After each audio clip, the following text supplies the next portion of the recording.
And time. No, but I know at a wedding, you're supposed to always listen to whatever the bride wants. So the one thing Melissa told me was, you're not allowed to wing your speech. Sorry, I'm going to anyway, so. I can be a little bit stubborn. It's a Steinberg thing. You'll fit right in, don't worry. But when I was trying to think of what I wanted to talk about today, I think back to 30 years worth of memories and stories, and it's pretty hard to think about trying to condense it down to a 45-minute speech. But, I thought about the things I didn't want to talk about first. So, for example, I didn't want to tell everybody about what we now know as stupid Sam stories. Most of you in the room probably have heard one or two at some point, but just an example real quick. When he was going to get his license when he was 16 years old, and they asked if he wanted to be an organ donor. And he turned and looked at my mom, and my mom said, yeah, of course. And he just got this frightened look on his face. They asked him a couple more questions. Finally, he looked over at my mom and said, oh, I thought they meant right now.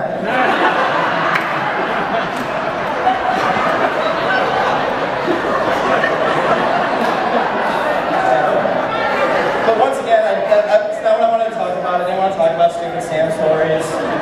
I also didn't really want to talk about how he used to bully me as a kid. Like when I was first learning how to walk, he would shove me down every time I stood up. Or he would slam my ankles together. He also slammed my pinky in a doorway once. For the record, I did return the favor a few years later by putting a 9-iron straight through his forehead. So.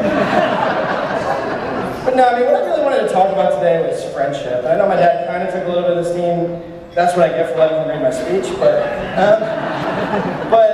really was like, not just our friendship between Sam and I, but really just Sam as a friend in general. As my dad talked about, he's had friends every step of the way through his life, as early as birth, through elementary school, and high school, and college, graduate school, and work, and everything through that. And not only has he made friends every single step of the way, but he's maintained those friendships every step of the way as well.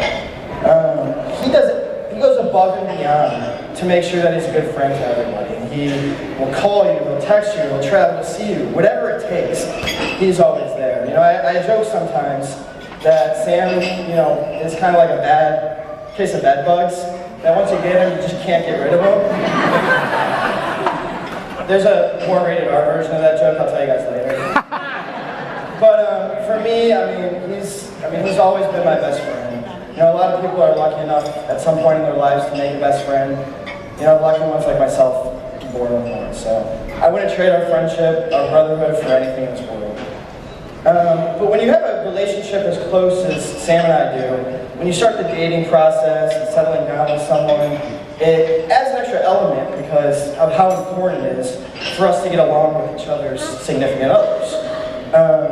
So that takes us to the fall of 2013, when Sam and Melissa met. And for those that don't know, they met at an Ohio State football game, like my dad was talking about. OH. But not only did she meet Sam that night, but she also met my dad and my sister. And they all hit it off, as my dad talked about earlier. But if you don't know that full story, just ask my dad. He'll take up your next 30, 40 minutes. But they knew right away. Stacy always said, Stacy coined the term as, she was a game changer. But I didn't meet her right away. But I heard all about her. Everyone was talking about her. It was a few weeks later I first met Melissa. They came down to Cincinnati for a Bengals game. And I could tell Sam was a little bit nervous because of how important it was, and we got along fine. And we got along great. And then, but it wasn't for a few weeks after that, so I really started to get a better understanding of Melissa's character. Which takes us to New Year's Eve 2014. Their very first New Year's together. They made plans with a lot of our Columbus friends, I think everyone's here today, to do something in Columbus. And I thought about coming up from Cincinnati, and last minute I decided to stay in Cincinnati. And when Sam told Melissa about it, Melissa asked what my plans were, because if I didn't have any plans, I was going to be by myself. They were going to cancel their plans in Columbus and drive down to Cincinnati to be with me. Keep in mind, I met her once before that. Also, for the record, I do have friends that I did have plans. Nonetheless, that really started showing how sweet of a person Melissa is. And Sam actually, that was so moving to Sam that was one of the reasons that night was actually the first time he said I love you to Melissa. So as you said, game changer, as we all know. Now things with Melissa and I aren't always the smoothest. We do get in arguments, fights every now and then. It might shock you guys, usually it's involving alcohol, but the worst of which was actually at our buddy Nate's 30th birthday party, about a year and a half after Melissa and Sam had been dating, and we obviously knew each other really well. And, we don't need to get into what the fight was about, but it got a little ugly. There was words said, mean things. Neither of us meant it. We actually ended up talking on the front of Nate and Lisa's patio for like 30 minutes, an hour, just kind of talking, crying, hugging them out. Everything was fine. Of course, the next day, though, I get a call from Sam. As Melissa always says, Sam loves to beat a dead horse. So Sam calls me and says, I want to make sure everything's okay with you and Melissa. It's really important to me that you guys are friends. So I said, yeah, of course we're friends. Everything's fine, not a big deal at all. Hung up the phone. And I kind of sat there on my couch and thought about it for a second. I'm like, I really don't get in that big of fights with my friends. There's really only 2 people that I've ever really gotten in that type of fights with. And they happen to be sitting right here, my brother and sister. So it was at that point, a year and a half into the relationship, that I started to realize Melissa was not just a friend to me, but she was truly becoming a sister. And I couldn't be happier today, knowing that it's official now. So if everybody can raise their glasses.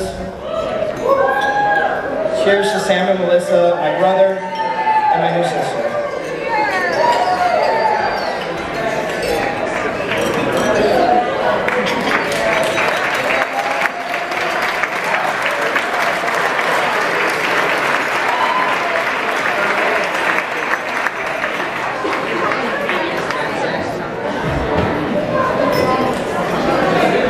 What a way to send us into dinner, ladies and gentlemen. The fine staff.